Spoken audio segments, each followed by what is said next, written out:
Oh boy, do we have things to talk about? Good, bad, and ugly. We'll get right down to it in just a second.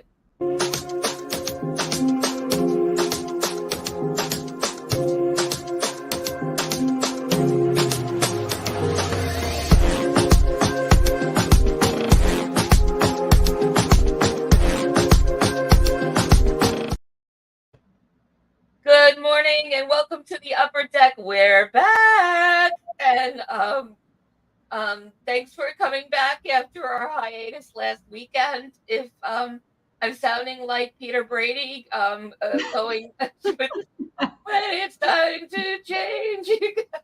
I just feel like I'm like a boy with my voice changing.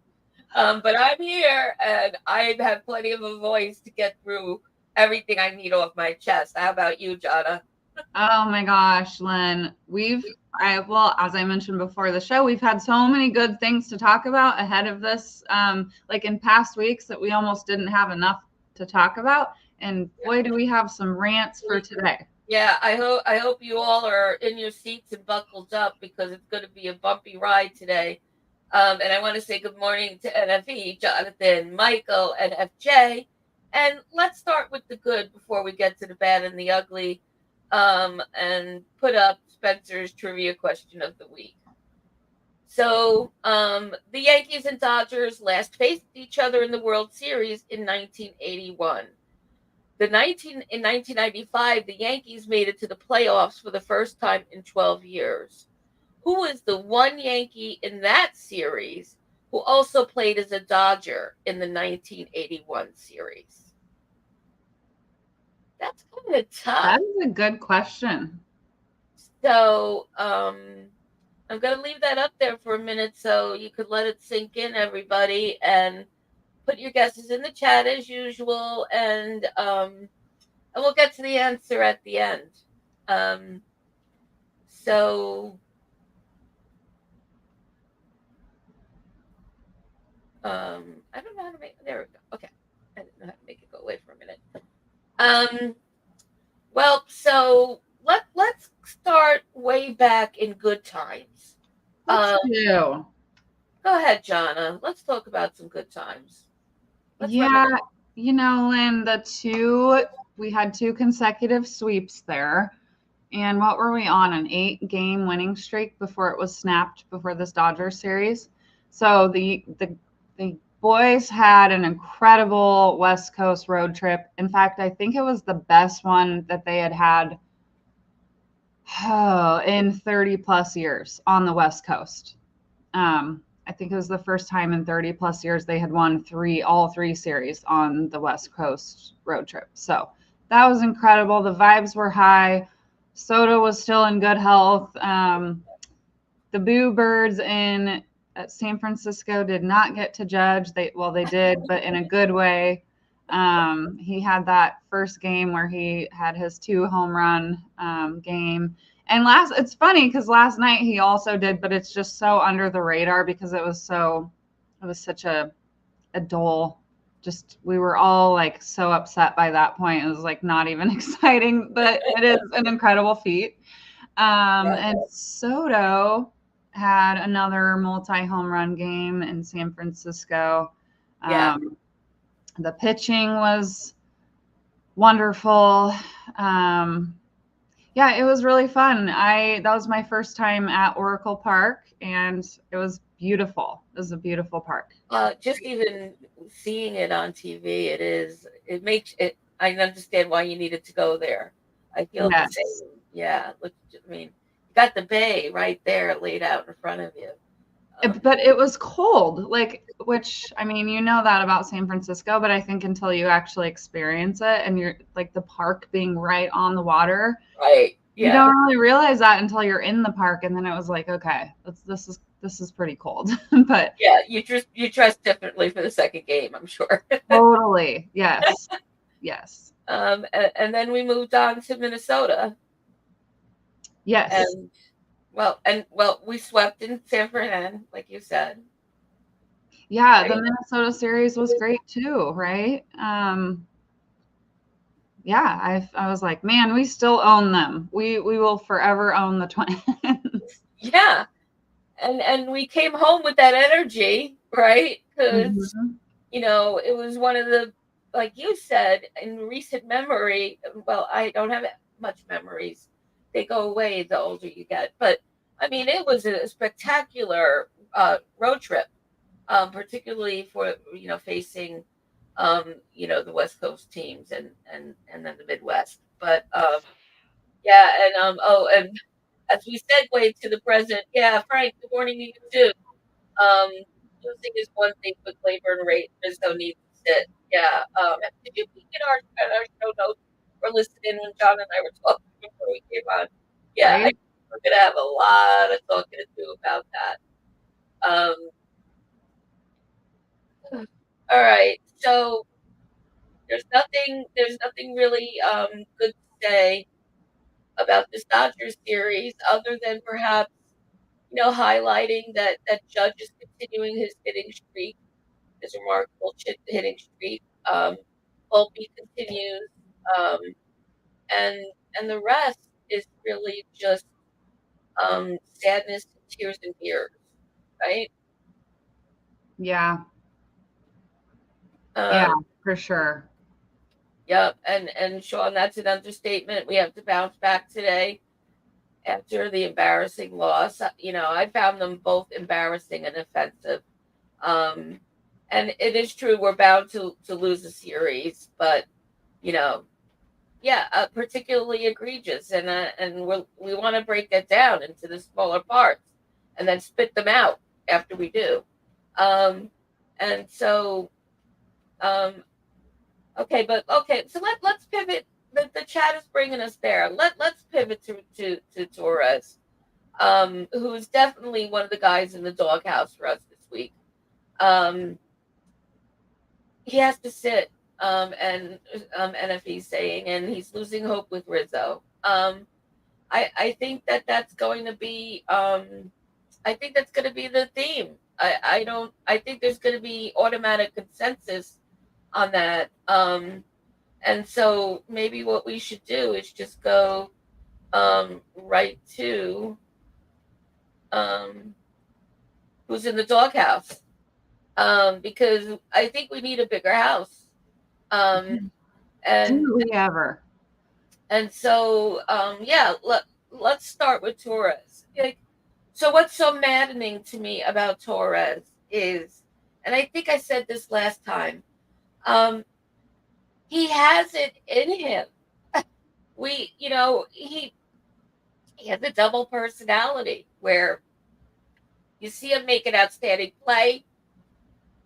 The next minute he's looking at his shoelaces instead of putting his glove down Right. for a ball he should be catching.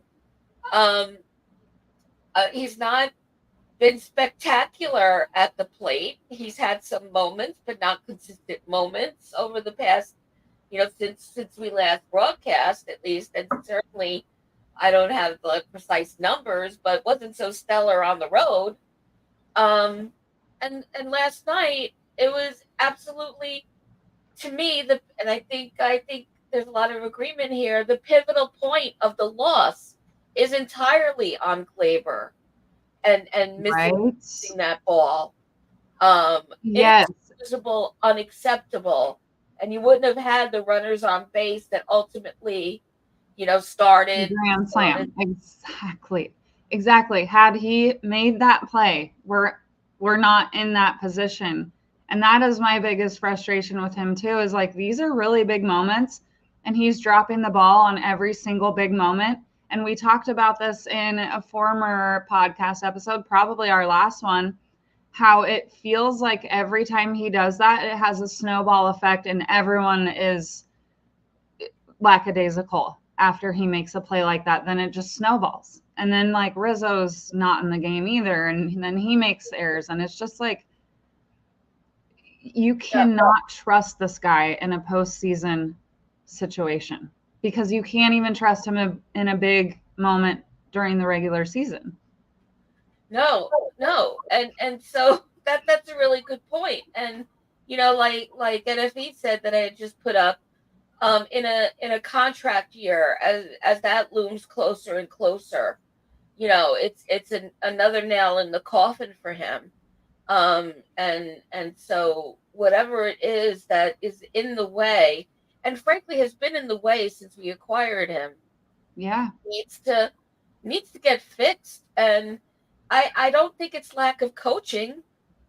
And so I can't turn to the coaches on this, um because they've done great things with settling other guys down. Glaber is Glaber, and he's doing Glaber things. And if really talented coaches, which we were longing for and have, can't figure it out yet, the hope is really dwindling. So we'll just have to see what they do about. Oh, Sean's saying that's interesting. Um, Maybe I just have sentimental feelings because of Knobloch and his era in general, but Torres is Knobloch 2.0. Yeah, I get where you're coming from, Sean. There, but to me, Nobby was much more clutch than Glaber is, and so that's sort of maybe the forgiveness point. But I get the comparison. What do you think about the comparison, Jonna? Yeah, I agree with you, Lynn. Yeah. Um, and so, and I want to pivot up to the one I just saw because it's a great segue, um, about Boone.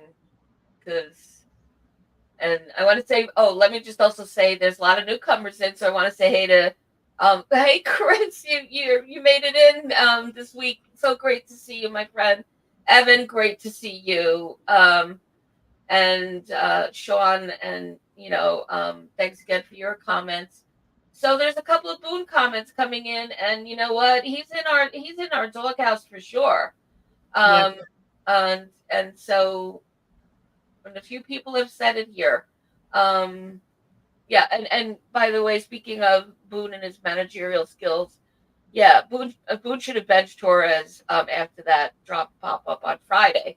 Then he wouldn't he wouldn't have ruined Saturday for us either, if he just sat him the whole weekend.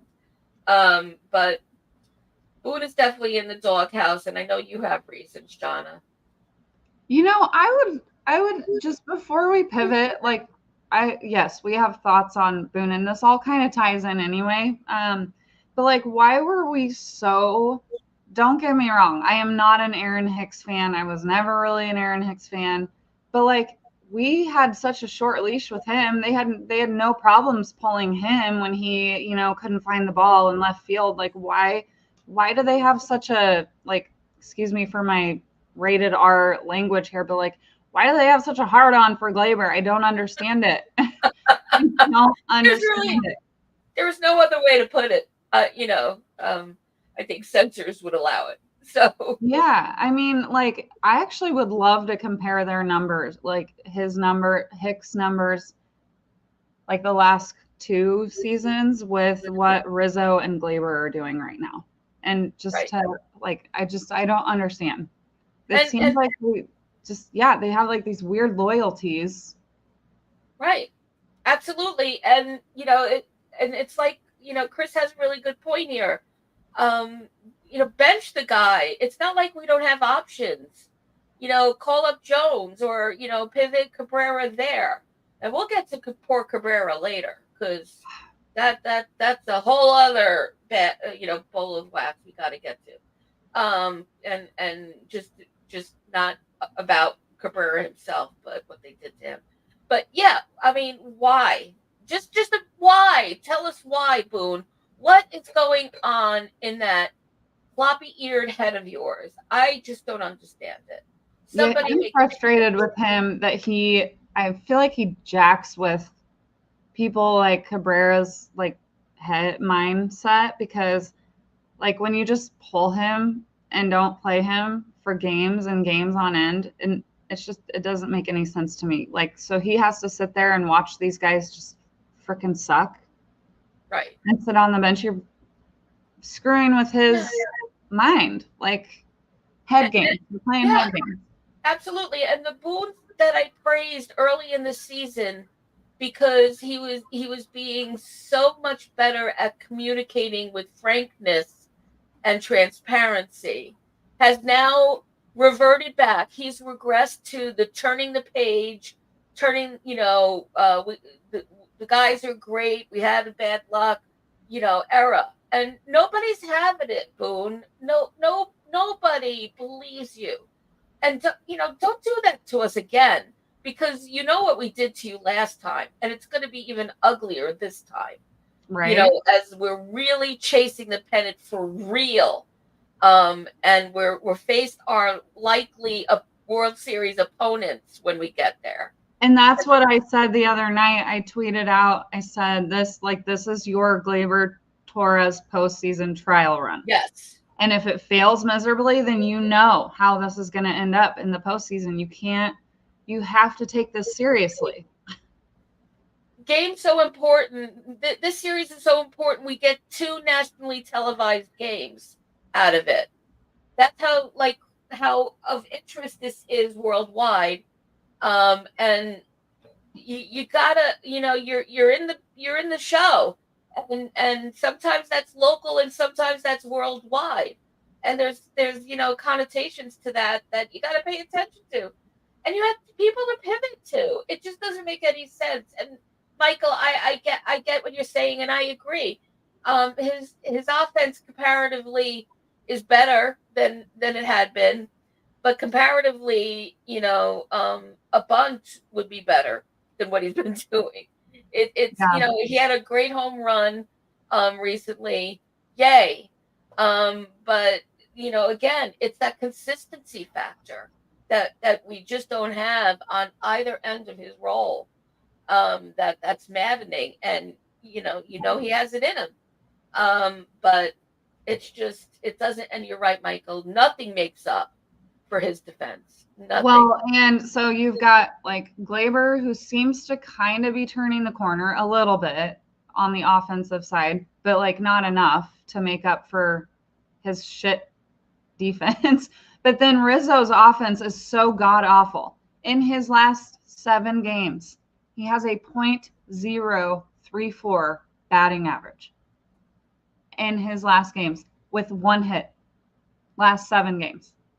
And his on-base percentage is a .067. Or, sorry, 0.67. It is insane. He is more like the most concerning to me at this point. Yeah, I would agree. And his reliability is probably more so defensively than offensively, although he's been golden in both. Yeah. But even defensively lately, why is he jogging backwards into the outfield to catch something that's someone else's ball? Which I saw last night and another night recently. Like, stay close to your bag or run for the foul, but otherwise, stay in your area. Yeah. And so I'm just wondering if hey, good morning, Joe. Glad you joined us. I'm just wondering one thing. You're looking for a little grace on Rizzo. Is it possible that he's masking an injury? Or that he's still dealing with the CTE effects. Like, right. Because it seems like it's like mind stuff.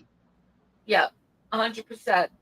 And so, and I would hope and think, but it's probably dumb to think that the medical team is on him like white on rice, but that they're watching the concussion, protocols, but he also has that back injury history too. That's and true. So what if he's pulling a DJ and just faking it but not making it, and no one's really paying attention. And right. If he is, that's selfish, because come on, dude. I mean, right. And Sean is saying that Torres is more of a liability than Rizzo, but not by much. Yeah. It's a terrible contest to be in, but Rizzo is a concern because you know, he Glaber is a known weak link. Rizzo, when he was back, and he started off looking great in the spring and early on, and something's grinding as the season gets in, you know, gets into the height of it. I'm not so sure about it. Yeah, and I think good point. You know, Torres is hitting and Rizzo isn't. Yeah, so at least Glaber has the edge on somebody, but look at who that is. So it's just, yeah, it's, yeah, and Sean's agreeing about, you know, maybe that's the explanation on Rizzo. But if we're thinking about it, is anyone in the clubhouse thinking about Right? it? You know, and or is Rizzo that good at convincing them that he's fine? They rushed Soto out for an MRI when he was just complaining about soreness. Don't you think that there would be like a higher level of like over tending to something for somebody with Rizzo's history and the Yeah. big mistakes from And the his age too, you know, and what and his age. at his age, right? Combined, But you know, it's like so concerning when you think ahead. I just keep thinking ahead to the postseason at this point. And like if this defense in the infield is going to be this like unreliable, it's scary because we've got like our most reliable guy is Anthony Volpe, and he's never played in the postseason. You know, I mean, right, not like he not saying that he would like fold under the pressure or anything, but like we need leadership, and I mean he doesn't have that experience, so we don't know. right, absolutely, and okay, so NFB is responding to your comment about Torres and Hicks. Yeah, and Torres has been the better player in the last couple of seasons. Okay. Um, and Karen, hey Karen. Karen's absolutely right. The Yankees historically have had the worst medical and training staff. Um, so it's not just recently, but you're the premier team in the MLB, and you are in New York City. How are you not finding a top tier medical team? It really does boggle the mind. Um, and so and yeah, you know, Sean, to be fair, you're absolutely right. You know, and we just mentioned it. Um, and so yeah, he's all the more reason to, you know, if you're gonna wrap anyone in bubble wrap, let it be Rizzo. You know, Boone is so fond of taking a cookies and milk break. Why aren't they doing that with Rizzo? Right? Yeah, go take a nap, or some more milk. Why aren't they doing it's again, it's not like they don't have anybody to turn to. Pivot DJ there. And I understand Yeah, Birdie's totally out, agree. you know, Cabrera at third. Perhaps instead of on the mound, which we'll also get to. Oh my god. Um, and so, yeah, it's so this house so far, you know, this sad little puppy has a lot of company. And was there anyone we're missing, Jonna? We had quite the list for the For dog. dogs in the house, Nestor. I'm irritated with him. He's given up 14 runs in his last two starts, and he's gone 9 1/3 innings in his last two outings. It's just like, come on, man. We need a little bit more from you. Yeah, he's another one that just hasn't figured it out. And so and look, we have a small sample size on Poteet, but if Poteet does what he did Friday night, you know, with some degree of frequency, Labor is for sure going to the pen. Yeah, Um, I mean we have three starts from Petite now, so I feel like it's a decent sample size. yeah, that's fair. That's fair. Hey, D Rod, good to see you. Hey, Lou, I don't think I said hello to you at the start, but you know, thank you for popping in. Yeah, so And that's then fair. Spencer is tuning in with us, and so he said Oh, he does agree. He thinks Nestor should go to the pen when Cole returns. yeah, and yeah, thank you, Jonna. I'm so bad at checking my phone. And Spencer also said, all I can say about Rizzo is we better hope that the Yankees keep winning, because if they start dropping off, his lack of production at the plate is going to have to be dealt with. I think we're pretty much there. As we're talking about. Yeah, Yeah, because without Soto, these little issues have become glaringly obvious, right? Like we've been masking them pretty well with the dominance of the judge Soto and Stanton, and um, but without Soto, it is glaringly obvious we are the 2023 Yankees without him.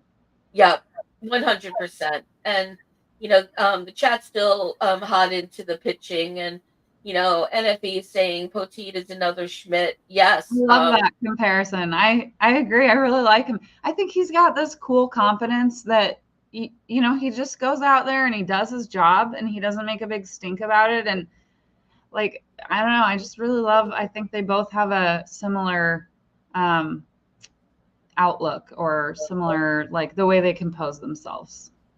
Yep. And yeah, and Michael's saying that he should be in the rotation when Cole comes back. But what we have to take a look at is, we might have a blessing of abundance too. Because then what happens to Schmidt when Schmidt comes back? Right? So it has to be, it has to be more than Nestor then. So it's a nice problem to have. You know, how often in your years of fandom, any of us can say that the pitching is the least concern, because we have options to bring up, and we have options to pivot to a bullpen, which is also, was our saving grace at the start of the season. And now there's some concerns out there as well. They've been hit with Yeah. injuries. Santana is not the one. He's not it. He's No. just not it. And Canely was a disappointment last night. Couldn't Yeah. wait for him to get back. And so now I'm feeling like, what, the pen could really use Nestor, more than we have to put him there, because he doesn't fit the 5-man. So What a big loss for us to not have had Jonathan Loizaga this year. I mean, that was that was that is a huge that still pains me. for sure. And yeah, we definitely miss him. And I wanna, you brought up Soto, and I think Soto's top of mind, and really at the root of a lot of what we're talking about. So let's talk about the down dogs we have, and talk about Soto, and the impact. It's interesting how, you know it's interesting that we have a little bit of a deja vu. Judge went out, we floundered. Soto went out, and yes, it's only been for a few games, but right in the toilet. Um, and I'm just wondering again. Yeah, Boone and crew have turned me into conspiracy theorist, because it always makes me wonder, right away for an MRI, when you left with, some soreness. Yeah, I understand all the gajillions of dollars we have invested in him and for the long term. But that's not, that was a little unusual to me. And then MRI is clear, but we're sitting him anyway.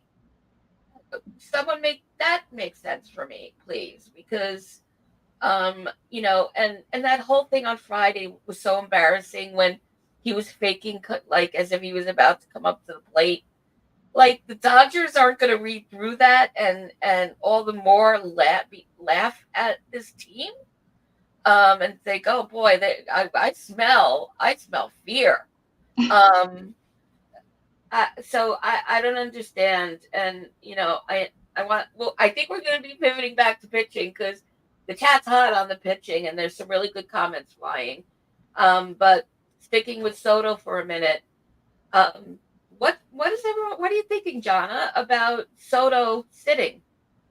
I think if, like, as long as the problem is like as unserious as they're making it out to be, then I think that it's extremely mature of him to like have the self-awareness to say like, okay, I need to sit a few games out. And I think I mean, it's a good call if that is what the situation is. But we don't always know, right? Because the Yankees are not very transparent about this stuff. So yeah, it's concerning, but also like, I mean, if by chance it is as, like I said, unserious as they're making it out to be, then yeah, it sucks that he's sitting for the Dodger series, right? But we need him for the long haul. So Right. I'm looking at longevity here. Like we can afford to drop some games. Yeah. Yeah. Um, and Michael, that's a really interesting comment. If there wasn't that rain delay on Thursday, I think Soto would be playing, and we wouldn't know anything about the forearm. Interesting. Um, okay, that's another conspiracy to look into. Did you hear his interview with Meredith where she was like, "Does it hurt when does it hurt?" Right? And he like wasn't giving a very I couldn't tell if it was like a language barrier issue there or if he actually like was just skirting around it. I don't know because he was saying like it doesn't hurt when he hits or throws, but and so then it's like, well, then when does it hurt? Like this doesn't make sense, you know? Hmm. Right. It doesn't, and um, so that but let's have one little ray of sunshine, and it's our I don't have a slide for it yet, but it's our awe moment that we started last time. I know you have a soda. You have a couple of awes, and I'll start with my soda since that's what we were talking about. Soto is so bored in, in that in that in that club in that dugout and just finding things to do.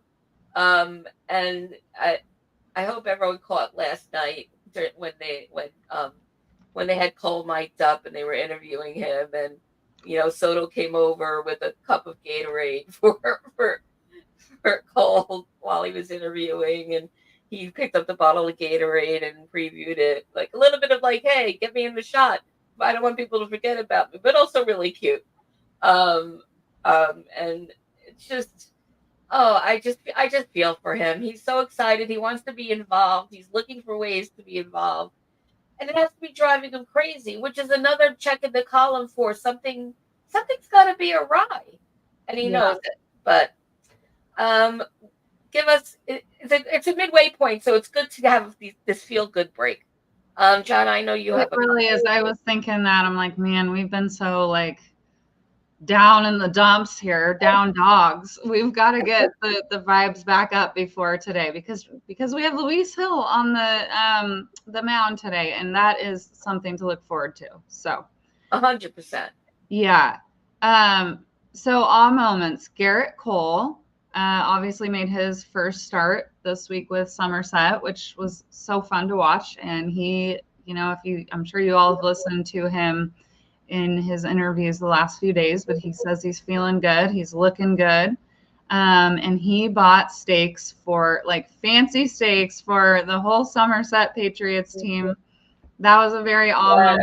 Such a good guy. It didn't surprise me. I kind of anticipated he would do something like that. Actually, my husband that night said, "What do you think Cole's going to do for the Patriots tonight?" And it's like we just knew, he would be doing something.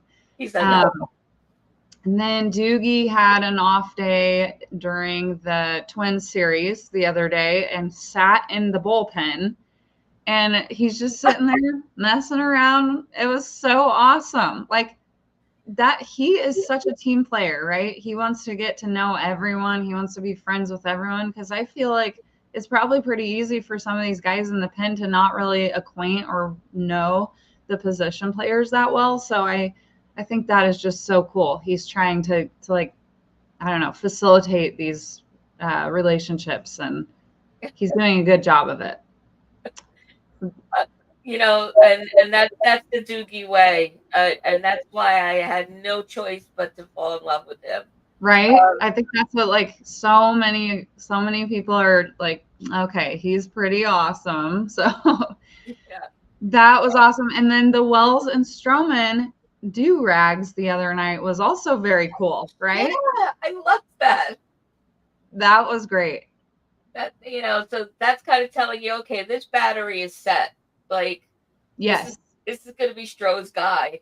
Yes, these are relationships forming, and it's really cool to see like these little things you don't, I mean, people are like, "Oh, that's cute," Yeah, but yeah, these are really, really big key pieces to making a successful team, making a team that can compete in the big moments together because they have that chemistry behind them.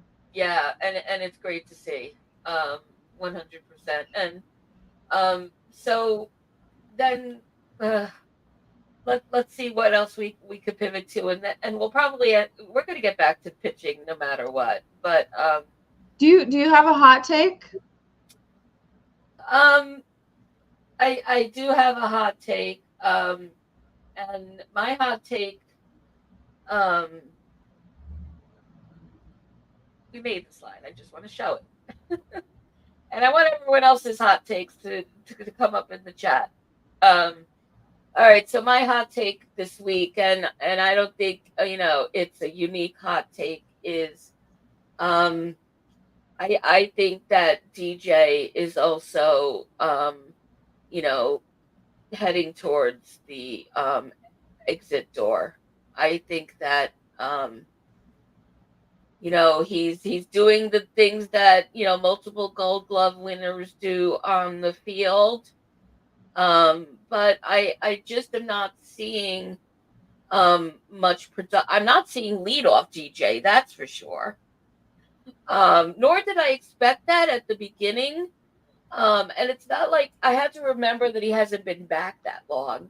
But at the same time, he was out so long and working so long on rehabbing.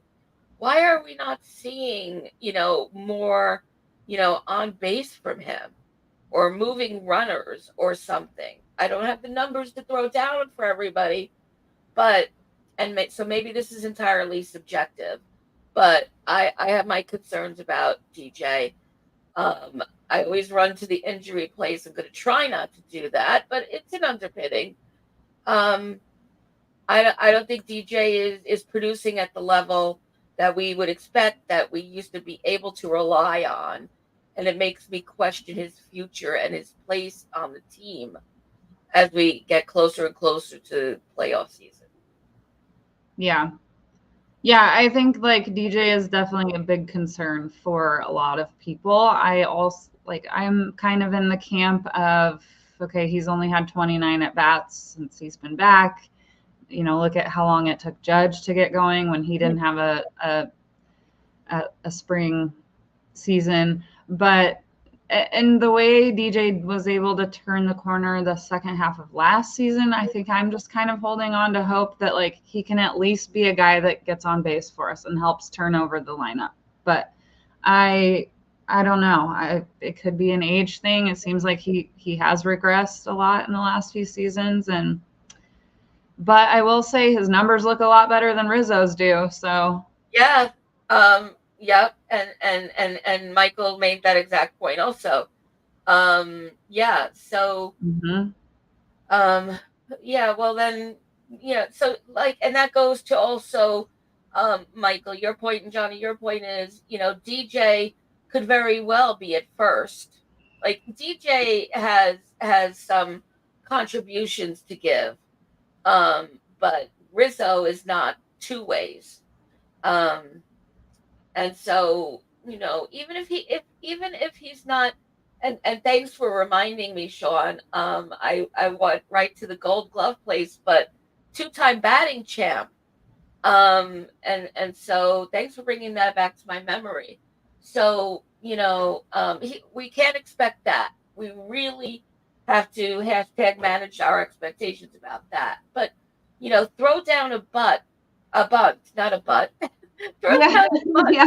because I think DJ's toe injury is gone because his speed has been good when he is on the bases. And so do something to get some hits on your stats and move some runners. And boy, we have such a chain of subpar people that there's all kinds of comparisons going around. And D-Rod, hey, good to see you. Torres is a bigger problem than DJ and Rizzo combined. He's not a winning player. Yeah. D-Rod, you might want to check out the first few minutes of the show, because that was the leading thing. We Mhm. poor Torres, his ears are probably burning. Karen wants to give DJ a little bit of time. And so um, I don't know that we have the time. Um, All-Star break is the gateway for me. And we're approaching. Look, and by the way, have you voted? Did you vote 5 times yesterday? Make sure you vote 5 times today. Voting opened, and like that is like, okay, we got to get for real, and serious, and make the adjustments we need to make. Who knows when Dominguez's IL is all over? How deep into the 60 days is he? I meant to check into that, but yeah, because look, Grisham isn't it. That was an early on feeling, and now we have the receipts. He's not it, and if Soto's going to be out for any length of time, which we hope he's not, maybe we'll see him today. Maybe it won't be a fake thing, and we'll double fake out the Dodgers, because the Dodgers are going to say, "Are they trying this on us again?" And then Soto really comes up to the plate. But that could happen tonight. Who knows? But if anything is really brewing, and they're going to be very careful with him, boy, we could use Dominguez. Um, and so again, after feeling really good about the outfield, um, you can't split Cabrera into five. We have him covering the infield as utility, and now apparently he's a pitcher. Oh God. Yeah, I one of the things I thought was going well early in the season was the consistency in the lineup. And then this was honestly, I think I might have said this even on this podcast, but one of my biggest fears was when these guys started coming back, DJ coming back, the consistency goes away a little bit in the lineup, and trying to get fancy again and giving guys days off. And it's not going, I don't like it. No, no. And Jonna, what's hot for you? What's your hot takes? Well, I mean, we kind of hit on it. Play Cabrera. Yeah. I've said this on Twitter, and I've been kind of getting eaten alive about it, but I don't know. I stand behind it. I feel like his fielding was better than what we're working with. And I mean, like, look, he wasn't like totally mashing at the plate by any means, but he definitely had some streaks there. And so maybe with a little bit more consistency, but now I feel like his confidence is probably washed because he hasn't been playing. So I don't know. But my other hot take, I'm sorry, go ahead. No, go ahead, please. My other hot take is send David Santana to the moon and bring Ron Marinaccio up, because he is raking down there. He's got a 1.62 ERA and I think 12 strikeouts in 10 innings, I believe, or it could be the other way around. But he seems to be doing really well, and I just don't really understand why we don't have him up with us right now. Right. Yeah. I mean, and particularly with the questionable Nestor status again, you know, we're approaching that really pivotal time.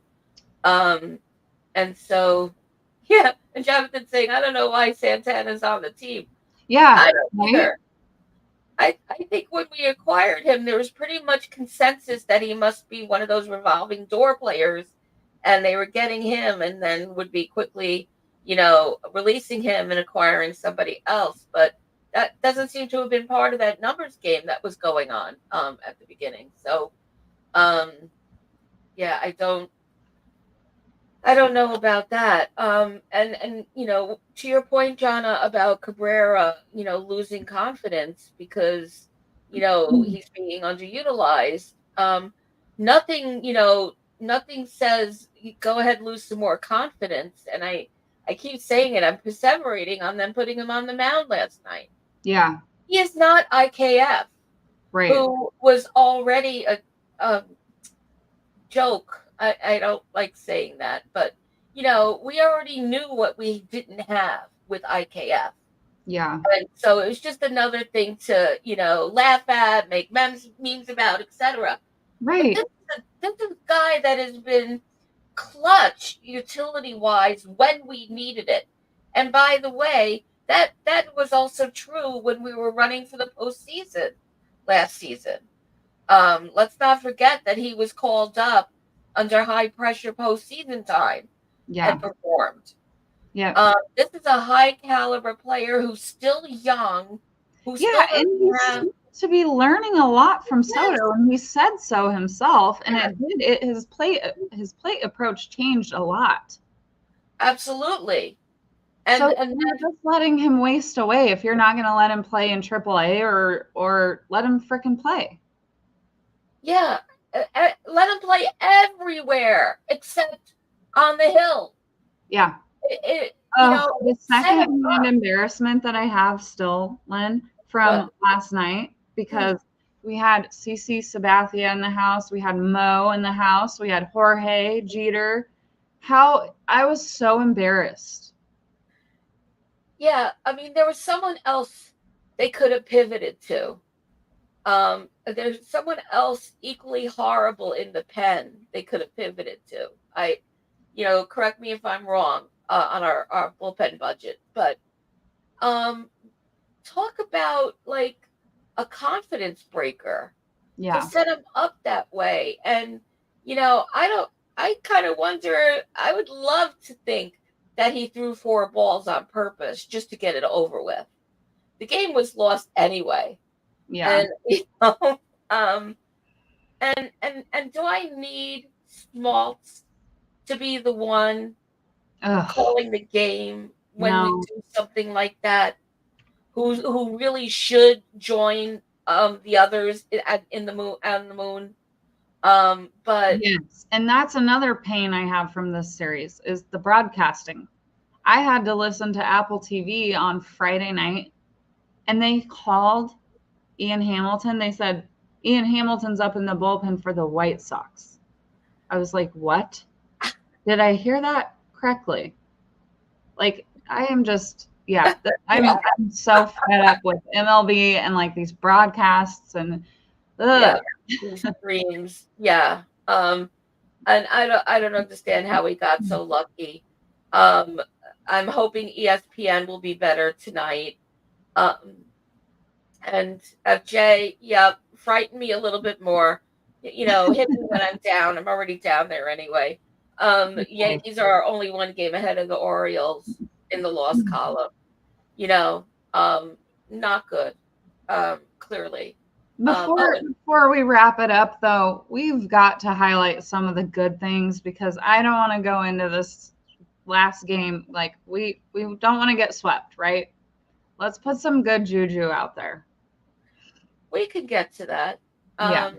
Joe, I just want to mention Joe had a hot take that most times our relief pitchers pitch from behind. Um, yeah, well, fair, but um, it's also what they do, That's their um, job. and they should be set up to do it.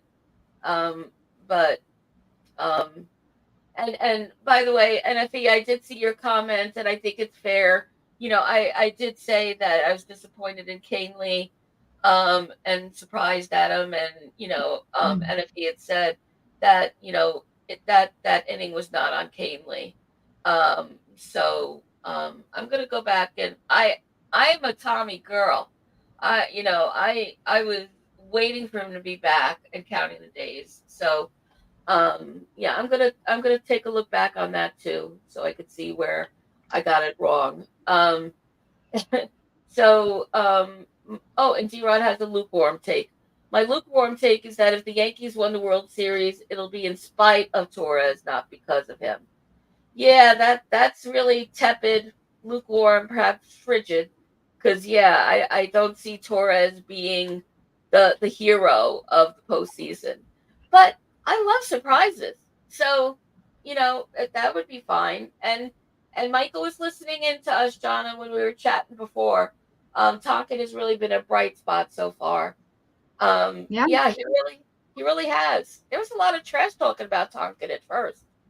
Yeah. Um, Well, gosh, I mean, his first outing was so ugly, right? But I mean, he did get put in a from behind situation, and it was a rough outing in Yeah, general. really rough outing. Um, and I would throw Petite in the same category. Really Yes. happy to see what he's bringing. And I made a lot of fun of his name when he came on, but that's the worst that I'd be able to. I had fun rhyming Petite and making up raps with Petite in it, and, etc. It's so easy. But so yeah, as we head towards oh, D-Rod. Oh, you always have a funny. His secret weapon is his Yeah. foolproof mustache. Seriously. I love it. You can say it. It's a porn stash. Yeah. Bow It chicka chow. is unreal. Oh, I love this chat. They're lifting us up, Jonna. They're starting, Yes, they're like, and okay, this let's is what we were just. gonna get to. Yep. Viva La Volpe is playing absolutely remarkably and one of the best shortstops in the league. I smell another glove. I I smell smell an another glove. all-star. I absolutely, and I voted 5 times for it yesterday, and I'm going to vote for that again. And for the NL, I'm voting on everyone except anything that says Dodgers next to it. Um, so yeah, and look, I think Volpe is, I mean, it's young and it's early, but he has the makings for greatness. Consistent career long greatness, and He totally does.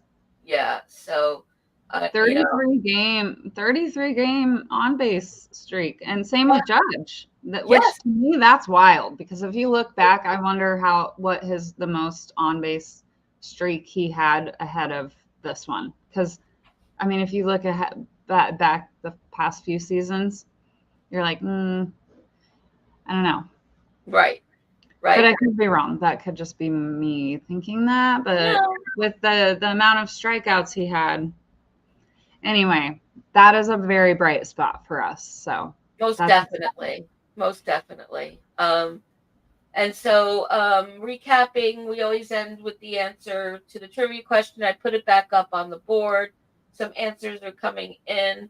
So people were thinking about it or just joined and knew it. FJ, it stumped me too. Thank goodness I had the answer. I wouldn't have been able to answer it. So the Yankees and Dodgers last faced each other in the World Series in 1981. In 1995, the Yankees made it to the playoffs for the first time in 12 years. Two different things. Who was the one Yankee in that series, meaning the 1995 one, who also played as a Dodger in the 1981 World Series? So I'm going to put the answer up for everybody. And let's see if Steve Howe is the correct answer. And it was relief pitcher Steve Howell. So congratulations. I know you meant those double L's at the end, Jonathan and Sean. And so it most definitely was Steve Howell. Karen, good for you. Sean, absolutely great question. Spencer, if you're still listening live. But yeah, another stumper, and a really good layered question and timely because look who we're with the Dodgers. So there we go with the trivia question of the week. Any last thoughts as we head in tonight? Yeah, Jonna, well, any light, glory, any ray of sunshine? What is your prediction? I have a feeling today is going to be a showdown of the pitchers. We've got Luis Heel and we've got Tyler Glasnow on their end, who has the most strikeouts in MLB right now. But Luis Heel's right up there too. So Yeah, yeah, I just we win the showdown. Hopefully Heel is, just ready to go, and I hope our offense can produce. absolutely. And those are numbers I did make sure to take down today because by the numbers, Glasnow and Heel are pretty well matched in numbers of games pitched so far. Glasnow's ERA is 2.92 and Heel's is 1.82. So there's that.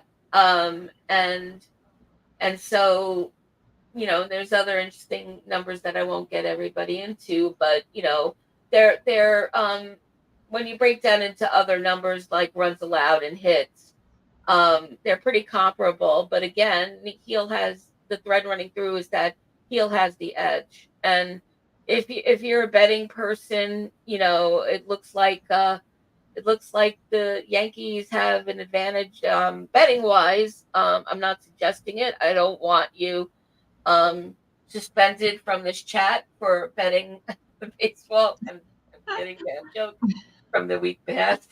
Yes. So maybe this will be it. Save us from the sweep. Yeah. At this point, that's all we could beg for. We don't want another we don't want another sweep. It's bad enough that we've lost another series. Give us something. Just give us a little something to feel good to what we're heading, for what we're heading into. Here's a little highlight on Luis Heel, if I can add this in. His opponent batting average sits at 153 right now, which is the lowest by any starter in MLB history in his first 19 starts. And that's since 1920. So it's since the live ball era. Wow. He's also the first Yankee pitcher with 40 plus strikeouts and a sub 75 0.75 ERA in any calendar month. And then we've also got the Judge, Stanton, and Soto trio, which was the first in Yankees history, with 15 plus home runs in their first 62 games. So there's some good highlights to look at and focus on and forge ahead with that. Right. And may that trio be reunited tonight. Why not pray it into existence? Why not by tonight? saying it out loud, right? And Spencer, I want to let you know that there's compliments for you coming through with the chat. Karen says you're awesome, Spencer. Joe says great trivia, Spencer. And so you're really appreciated. Just wanted to shout that out for you because you are. And thank you for listening, always listening. And pivoting back to I know I said that in the numbers I was looking at that they were fairly well matched, Glasnow and Heel, but I'm calling out specifically that Glasnow in 13 games gave up 49 hits. Heel gave up 30. Glasnow allowed 26 runs, and Heel only gave up 14. And the only slight difference is Heel has had 12 games and Glasnow has 13, which is really nothing. So Heel has the advantage. So let's hope that all I can say is at this point, you all have a reserve seat with us every Sunday on the upper deck. And let's go, Yankees. Stall the sweep. Let's Go go. Yankees, and I will see you tomorrow in Kansas City. Woo! There's your good luck charm. Thanks, everybody. Thank